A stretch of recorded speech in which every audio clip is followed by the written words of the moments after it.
Olá, seja bem-vindo a mais um Alesp Conecta. No Alesp Conecta de hoje, em tempos de pandemia do coronavírus, vamos falar aí dos impactos no mercado financeiro em tempos da Covid-19. Eu recebo aqui na Rede Alesp o doutor Tomás Magalhães, que é advogado especialista em direito, né, do mercado financeiro, advogado especialista em mercado financeiro. Doutor, seja muito bem-vindo. Obrigado pelo convite, Guga. Obrigado a todos que estão nos ouvindo hoje. Doutor, importante, né, a gente começar primeiro com um cenário e com um apanhado do que está acontecendo no mundo em relação ao mercado financeiro. Eu gostaria que o senhor explicasse aí para o telespectador da Rede Alesp e vamos explicar de uma forma didática, né, para que todos possam entender, doutor.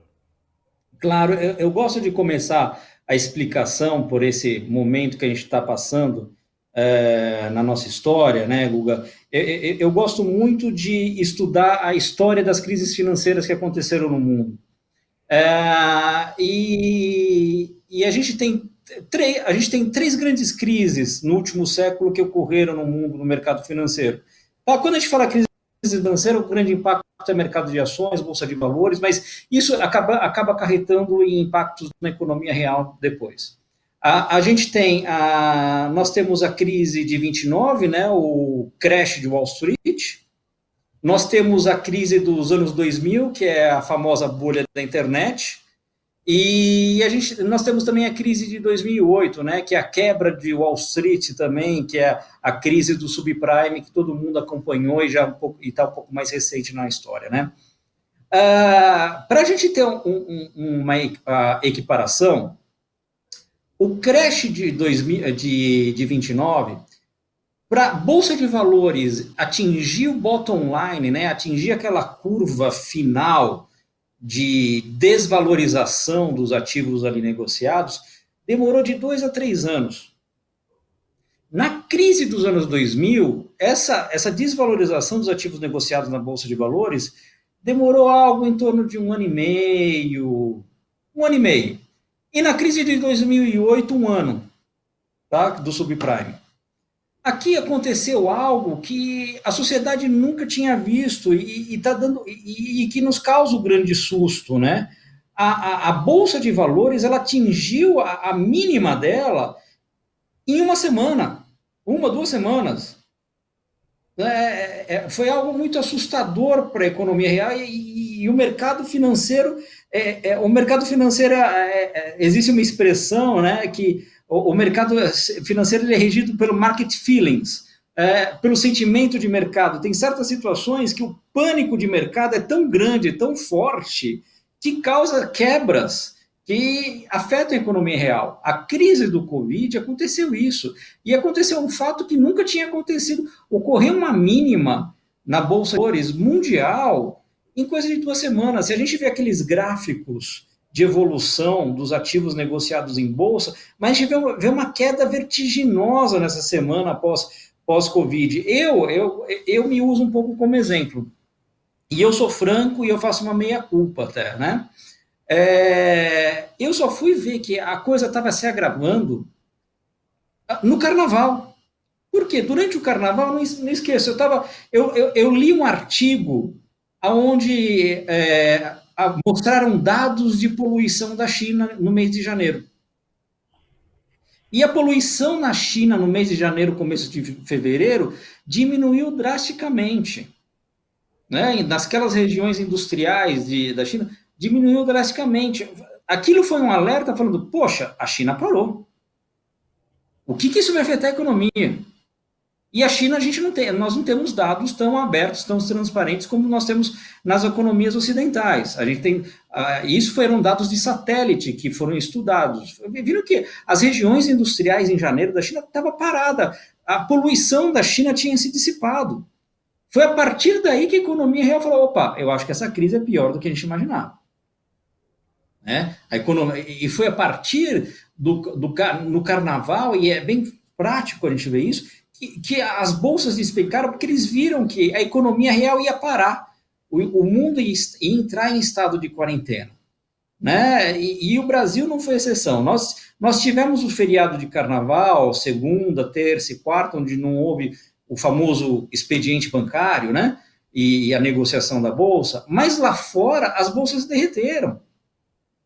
Derreteram assim a níveis que nunca se viram historicamente. Quando eu digo níveis que nunca se viram historicamente, é a queda drástica, a queda brusca que houve nas bolsas de valores. E quando a gente fala nisso, né, é perda de dinheiro. Eu gosto de usar a seguinte analogia. Vamos pegar uma ação. Eu não tô fazendo análise de investimento, até porque eu não tenho capacidade para isso, eu sou advogado, não sou economista, mas eu gosto de fazer a seguinte analogia. Vamos pegar uma ação de uma empresa como Petrobras. A Petrobras, uma ação da Petrobras valia R$ 100 na sexta-feira, quando fechou a Bolsa de Valores. Na quarta-feira, quando a Bolsa de Valores encerrou a negociação, supor, não é dados corretos, tal, essa mesma ação que valia R$ 100 na sexta-feira, passou a valer 50. Então você imagina uma depreciação global de uma empresa de 50% do seu valor. É a perda de riqueza, é a perda de valor, é isso que assustou, e isso que impacta na economia real. E isso tem fatores que vão deslinchando para o mercado, que começa a ter ramificações que a gente vai percebendo na prática. Por quê? Pode falar, Guga. Interessante que você explicava esse fenômeno nas bolsas de valores do mundo no carnaval, né? No Brasil, ele começou a ser sentido quando? Logo após, assim, a gente já se sente. Antes do carnaval, o Brasil ele estava passando por uma grande. Início de janeiro, antes do carnaval, começo de fevereiro, o Brasil estava passando por um grande momento. A Bolsa de Valores de São Paulo, ela estava se modificando e estavam vindo novos investidores novos à Bolsa de Valores. Por quê? Porque hoje em dia, no Brasil, está havendo uma mudança da forma de investimento pessoa física. Hoje, se você deixar dinheiro parado na sua conta corrente, você perde dinheiro. Nossas taxas de juros estão a mínimas históricas. Então, você deixa os R$ 100 parado na sua poupança hoje, esses R$ 100 não têm um rendimento adequado. Então, o investidor comum, não o investidor comum, a pessoa comum hoje está procurando novas formas de investimento, novas formas de alocação da sua riqueza para ter um resultado melhor. E com isso, ele está mais disposto a assumir risco. A gente vai no mercado, mas existem diversos tipos de investimento: renda fixa, renda variável, derivativos, fundos de investimento. Hoje, nesse período, a Bolsa estava acessando novos CPFs, por assim dizer, novos investidores, pessoas que queriam se iniciar na sua vida de Bolsa de Valores. Tá? Nesse sentido, o que aconteceu? Esses investidores novatos, eles estavam dando uma boa perspectiva para a Bolsa, e a gente via notícias, né? A Bolsa atingiu 100 mil pontos, a Bolsa atingiu 110 mil pontos, até o final de 2020 a Bolsa está com 200 mil pontos. Isso daí é a média de pontuação do índice Bovespa. É um índice de parametrização que o mercado financeiro vê para como que é a valorização da Bolsa de Valores de São Paulo. Vem uma crise dessa, então você imagina um investidor novato que comprou R$ 100 mil em Petrobras com a Bolsa a 110 mil pontos. A Bolsa, nesse período de Covid, em termos gerais, houve uma desvalorização de 30% a 40% dos ativos que são lá negociados. Estou falando números altos, tá? De novo, sou advogado, não sou economista. E sou investidor e perdi dinheiro da mesma forma. Então, aquele investidor que naquela época de bonança colocou aqueles R$ 100 mil na Bolsa de Valores, hoje está com 60 mil, 70 mil. Perdeu dinheiro. Se ele sacar esse dinheiro, ele realiza esse prejuízo. E por motivos, não existe um motivo fáctil, um motivo real de ter uma desvalorização da Petrobras. O que aconteceu? Aconteceu algum novo escândalo da Petrobras? Não. Alguma plataforma petrolífera da Petrobras afundou? Não. É uma crise de mercado. É um market feeling. É isso que causa esse grande fator. E isso impacta, e depois as variáveis que acontecem, isso impacta em outras vertentes. Por exemplo, nas dívidas que a empresa toma. A empresa toma dívida com base no seu balanço, no seu valuation. Isso pode impactar em dívidas que ela tem. A gente tem que. O brasileiro ele tem um grande erro, talvez por essa época de hiperinflação que nós passamos, né, todos esses planos econômicos que nós passamos. O brasileiro acha que dívida é uma coisa ruim. Não, dívida é algo corriqueiro para as empresas. Dívida é algo contábil, contingenciado contabilmente. Então, dívida para certos ramos empresariais é algo completamente normal. E com essa desvalorização vai impactar na renegociação de dívidas.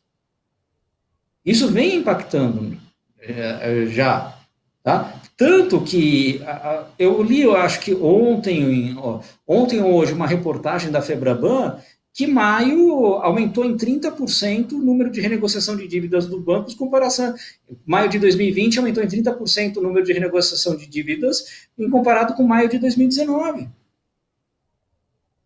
Isso está impactando na economia real. Isso é algo interessante, é algo bom, é uma mudança de mentalidade para o empresariado brasileiro. Dívida bem Agora, planejada é algo doutor normal. Tomás, o senhor tocou nesse ponto da dívida que é interessante. Eu gostaria que o senhor discorresse mais. Quer dizer, uma dívida com planejamento dentro de uma empresa faz parte aí do capital, né, do giro. Completamente, é uma dívida. Bom, vamos pensar num caso de um empresário que quer construir uma fábrica. Ele tem a opção de pegar o dinheiro do próprio bolso e ir lá e construir a fábrica. Tem. Ele está alocando o capital dele e é um risco totalmente dele. Assim como ele tem a opção de fazer esse projeto, de pegar uma dívida bancária com garantias que ele pode dar para alguma instituição financeira e usar essa dívida para construir essa fábrica e com rendimentos que vir dessa fábrica, né, com os lucros que ele vier dessa fábrica, ir pagando essa dívida no decorrer dos anos. E isso é algo que pode ser mais interessante, porque hoje, se você tomar uma dívida, hoje a tomada de dívida no Brasil está mais barata, tendo em vista nossa nova política monetária que o Banco Central tem implementado. Nossas taxas de juros estão, voltando, nossas taxas de juros estão a mínimas históricas. E o Banco Central, ele rotineiramente vem falando, essa é a nova política monetária. Então, o empresariado ele pode se fazer isso. E se ele tem um capital reservado, ele pode alocar esse capital em algum outro investimento. Né? E Agora, isso é doutor, válido, claro, Guga. é interessante também dentro disso, né? Como fazer, como estabelecer a retomada no momento desse. Vamos lá, a retomada vai ser algo muito. Está muito nebuloso, do meu ponto de vista. Tá, Guga? Por quê? Por que eu digo isso? Porque, em primeiro lugar, a gente tem que obedecer às normatizações e os procedimentos que os órgãos públicos têm adotado. Antes de mais nada, eu sou um grande defensor de que a economia se salva, a saúde não. E a gente está vivendo um momento, né, que diversas famílias estão passando por uma situação extremamente delicada, tendo em vista a doença em si. Tá? Então, antes de mais nada, a gente tem que obedecer às diretrizes dos órgãos públicos, do nosso governo estadual, do nosso governo municipal, que são as entidades governamentais mais próximas da população e que elas estão mais cientes das necessidades reais da população. Então, a quarentena sendo flexibilizada, né, esses novos protocolos que o governo do estado tem implementando, o município de São Paulo também tem implementando, a volta às atividades, eu acredito que vai ser algo muito parcimonioso nos meses de junho e julho, porque a gente está testando ainda como voltar a esse novo normal. E é realmente um novo normal. Tá meio que na boca do povo, é o novo normal. É realmente um novo normal, sim. A nossa situação mudou, a relação de trabalho mudou. A gente, nesse período que nós vivemos em pandemia, nós conseguimos identificar diversas ferramentas que a gente consegue otimizar nossa relação de trabalho. A gente consegue otimizar nossa relação com o cliente. a gente consegue otimizar nosso tempo. Eu estou brincando com meus clientes ultimamente que eu tenho trabalhado muito mais durante a quarentena do que fora da quarentena. Tendo em vista essas facilidades tecnológicas que agora a gente já existiam e agora a gente está predispostos a usar. E o comércio também vai ter que se adaptar a isso. O comércio é o primeiro grande fator da economia real que tem que voltar. É preocupante o que pode acontecer nos próximos meses para os pequenos e médios empresários, porque, infelizmente, o Banco Central e o BNDES eles disponibilizaram linhas de créditos robustas para esses empresários. Só que o dinheiro não está chegando no final da cadeia. O pequeno e médio empresário ele não está tomando esse dinheiro emprestado porque ele está com incerteza do que vai fazer. O empresário fica com a ideologia, poxa vida, eu vou tomar um dinheiro, vou fazer um empréstimo para ter que pagar folha de funcionário, sendo que eu não posso atender e não posso ter receita. Ainda estamos muito na incerteza. Então, voltando ao seu questionamento, né, essa retomada, ainda está muito nebuloso o que seria essa retomada. Hoje nós estamos aqui no início de junho. Eu acho que essa retomada vai ser muito gradual durante o mês de junho e julho. Tá? Para a economia real voltar a dar os primeiros sinais de vida. A Bolsa já está voltando. Hoje a Bolsa fechou com alta de, salvo engano, 2,5%. O índice Bovespa já está voltando na casa do 91%. Então, aquela perda que houve, isso já é um bom sinal. Isso já é um bom indicador. Né? Mas, assim, o grande problema aí é a economia real. É o empresário parar de ter medo de voltar a trabalhar. E daí, complementando, né, e indo um pouquinho mais para o juridiquês, desculpa se eu for um pouco chato, mas infelizmente eu sou advogado e advogado é chato por natureza, né, com todo respeito aos demais colegas. No juridiquês, eu gosto de falar que o governo brasileiro, quando eu digo governo, esfera União, esfera estadual, esfera municipal, ele foi muito eficiente para controlar essa crise. Ele ditou normas de direito privado e direito público justamente tentando controlar essa crise. A gente tem um marco legal que inicia essa crise, que é a decretação do estado de calamidade pública pelo Congresso Nacional. Salvo engano, foi dia 22 de março de 2020. A partir daí, a gente tem um marco legal de diversas situações que ocorreram para tentar facilitar a vida da sociedade como um todo, das coisas mais complexas às situações mais simples, como, por exemplo, projetos de lei que tenta renegociar a locação de espaços. Existem pessoas com espaços comerciais enormes, com contratos de locações enormes que não podem usar por um motivo de obrigação estatal. Assim como questões mais complexas, a CVM regulamentou a forma como as companhias abertas podem se reunir virtualmente, dispensando aquelas assembleias ordinárias com aglomeração de pessoa. A CVM também regulamentou a forma como as emissões de debêntures ou outros títulos, valores mobiliários, podem ser realizadas assembleias virtuais também, evitando aglomeração de pessoas. O CNJ editou normativos para como os juízes devem prevalecer nos processos, eventualmente, de recuperação judicial. O CNJ editou normativos dando recesso para os TJs, prorrogando os prazos judiciais. Então, como advogado, eu consigo falar, apesar de a gente estar numa insegurança jurídica muito grande, eu vi a esforço de todas as esferas do governo tentando regular essa necessidade da sociedade civil. Interessante, doutor. Outro ponto que eu quero perguntar, né, a gente falar um pouco do mercado financeiro, mas também dessa questão de renegociação de dívidas, né? No mercado financeiro, você acha que os investidores vão voltar ao normal, né, com aquela vontade de investir no mercado de ações? Quando? Você acha que gera uma onda de cautela, doutor? Vamos lá, eu de novo faço um disclaimer aqui, não sou assessor de investimento, não sou nada, sou advogado que acompanha o mercado. É, as pessoas que têm certo discernimento de mercado financeiro sabem quando um ativo está muito barato. Esse exemplo que eu falei da Petrobras, né? Num dia a ação da Petrobras valia R$ 100, no dia seguinte valia 50. Poxa vida, qual fato real aconteceu para a ação ter uma desvalorização de 50% de um dia para o outro? É uma análise muito básica, é uma análise muito de sentimento, mas é uma análise que tem um racional. Então, assim, quem é os investidores recorrentes, eles sabem que certos ativos que estão baratos, eles vão continuar a comprar os ativos. Mas daí eu gosto de usar como exemplo, eu gosto muito não sei se você conhece, mas eu gosto muito do Warren Buffett e da sua empresa de investimento, a Berkshire Hathaway. Né? Entendo. Warren Buffett é um dos maiores investidores mundiais. E ele é dono de uma parte relevante da Coca-Cola, da Geico, de diversas grandes empresas. E ele sempre foi um grande defensor das empresas aéreas. Ele sempre, na carteira dele, tinha ações de empresas aéreas.